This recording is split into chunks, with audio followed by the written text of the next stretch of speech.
Good evening friends. मैं हूँ advocate Arun Kumar तलवार। यदि आपने मेरे इस चैनल को अभी तक सब्सक्राइब नहीं किया तो सब्सक्राइब कर दीजिए। यहाँ मैं देश के कानून की मोटी मोटी जानकारी देता हूँ, क्योंकि जब हमें किसी चीज़ की थोड़ी बहुत भी जानकारी होती है तो हम किसी गलती को नहीं कर पाते, या कोई हमें अगर 420 में फंसाना चाहे, हमारे साथ बेईमानी करना चाहे, एक्स्ट्रा पैसे ऐंठना चाहे, तो हम वो नहीं कर सकते। यदि हमें किसी चीज़ के दाम पता है तो कोई भी हमें ठग नहीं सकेगा। आज मैं इस चैनल में एडल्ट्री के बारे में जानकारी देना पसंद करूँगा। एडल्ट्री जो होती है, एक तो आपने एडल्टेशन भी सुना होगा, जिसको कहते हैं मिलावट। जैसे दाल चावल में, दूध में या किसी चीज़ में मिलावट की जाती है तो उसे एडल्टेशन कहते हैं। और अडल्ट का मतलब होता है वयस्क, यानी कि जो नाबालिग नहीं है और बालिग हो गया तो वो एडल्ट कहलाता है। और अब ये एक नाउन है एडल्ट्री। एडल्ट्री जो होता है ये एक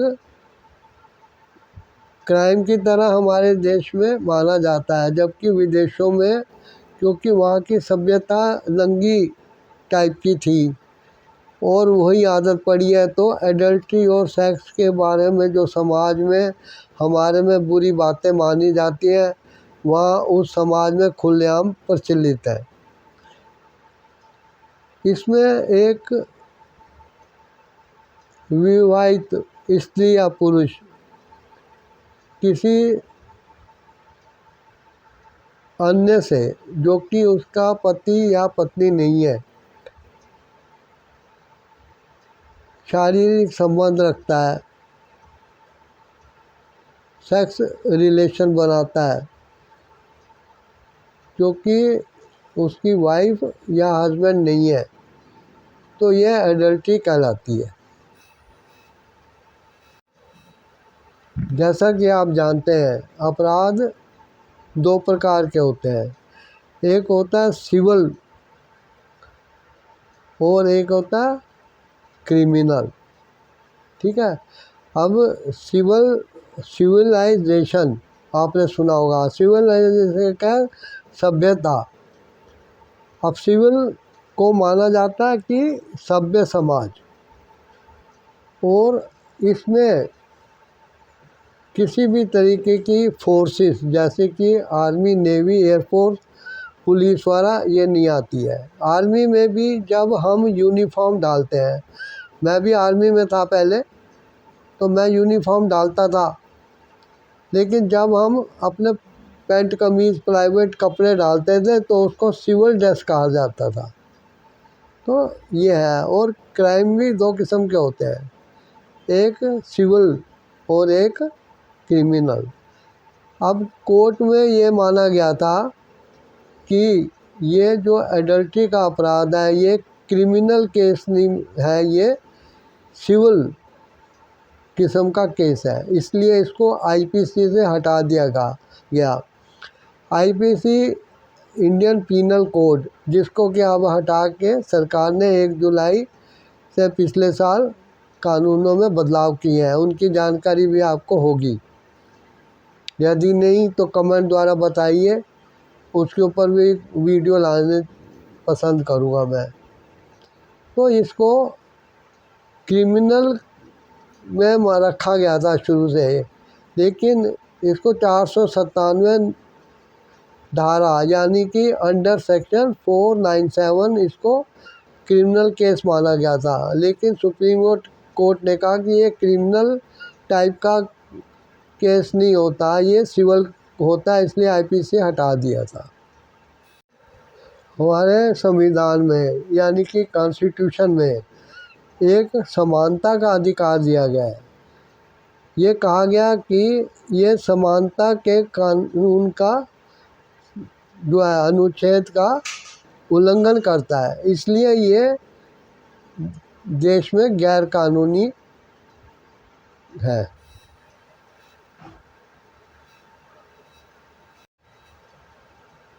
अभी ये एडल्ट्री जो है ये केस विवाहित जोड़ों पर यानी कि मैरिड कपल पर लागू होते हैं।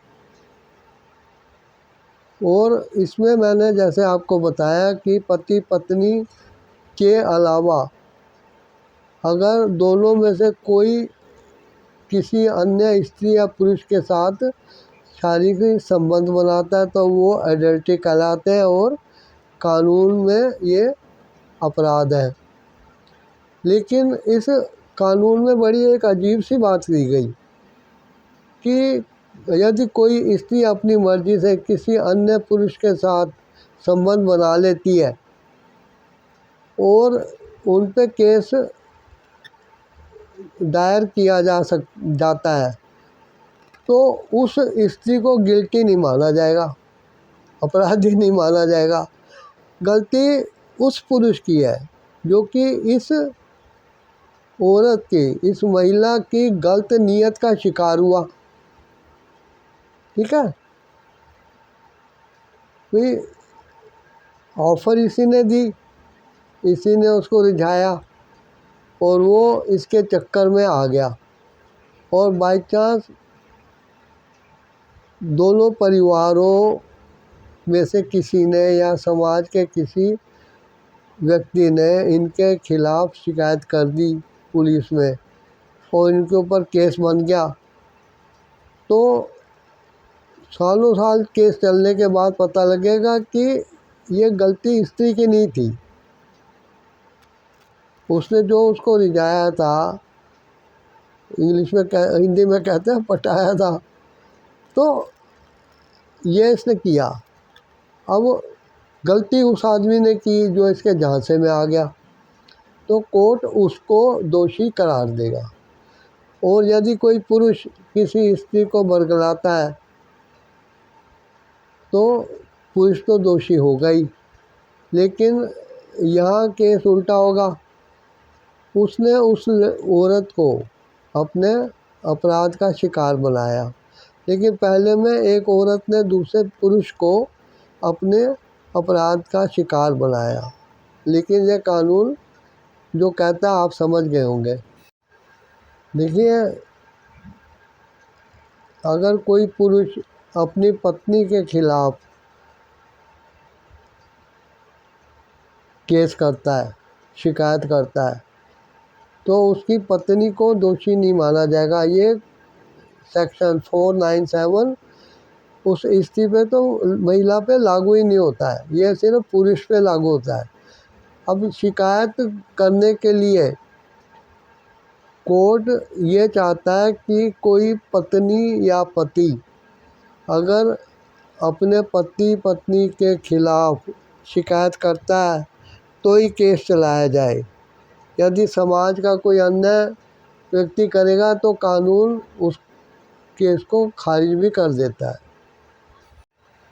क्योंकि ये एडल्ट्री का केस सिर्फ मर्द पे ही दायर किया जाता है, स्त्री पर नहीं, क्योंकि यह माना जाता है कि पुरुष ने एक विवाहित स्त्री को बरगलाया, दोष उसका माना जाएगा, क्योंकि ये सिर्फ एडल्ट्री विवाहित स्त्री पुरुषों में लागू होती है। ऐसे केसों में 5 साल की सज़ा हो सकती है और फाइन भी किया जा सकता है। ये कॉग्निजेबल ऑफेंस कहलाता है। पुरुष को गिरफ्तार करने से पहले पुलिस उसको एक नोटिस देगी, उसके बाद गिरफ्तार कर सकती है। ये बेलेबल ऑफेंस भी था, इसमें जमानत भी हो जाती है।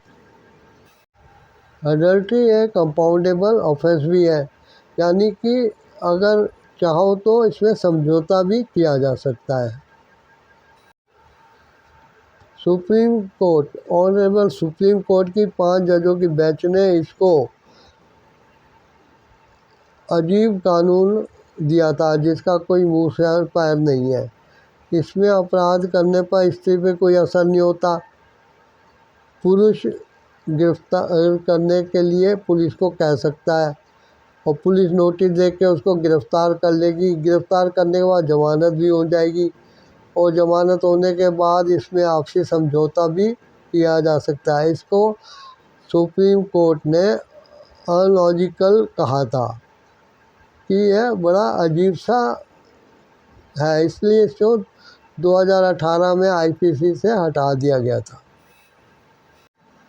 साथियों, आम नागरिक जिनको कि कानून की जानकारी नहीं है और वो यूट्यूब वगैरह पे शॉर्ट वीडियो देख देख के अपना टाइम पास कर रहे हैं, कृपया ज्ञान की प्राप्ति कीजिए, जानकारी लीजिए कि अगर बाई चांस कोई केस में फंस जाए तो उसको क्या कदम उठाने चाहिए, यह पता लग जाएगा। आशा करता हूँ ये जानकारी किसी न किसी को काम ज़रूर आएगी। आप इस चैनल को सब्सक्राइब कर दीजिए और वीडियो को लाइक शेयर कमेंट कीजिए। मिलते हैं किसी अगले टॉपिक पे।